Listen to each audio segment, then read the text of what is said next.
Good afternoon সকলোকে। আজি মানে আমি পিকনিক খাব আহিছোঁ, সেইকাৰণে কলপাত আনিব যাওঁ ব'লক আমাৰ লগত। এতিয়া এইফালেদি খালি ক'লা ক'লা দেখিব দেই,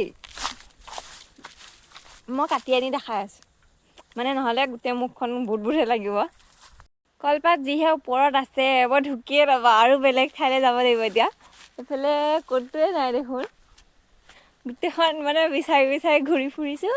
অঁ গৰু নাই, সেইয়া ইমান ওপৰত আছে। মই বাৰু এই কটাৰীখনে ঢুকি পাম নেকি, বেলেগ ঠাইলৈ যাওঁ ৰ'ব। এইয়া দুখন পাই গ'লোঁ, হৈ যাব অকণমানি অকণমানি হ'লেও একো কথা নাই বাৰু। বাকীখিনি আমি মানে একদম জেগা দেখাইছোঁ, বহুত দূৰত খাইছোঁ একেবাৰে। আপোনালোকক মই গৈ দেখাই আছোঁ ৰ'ব।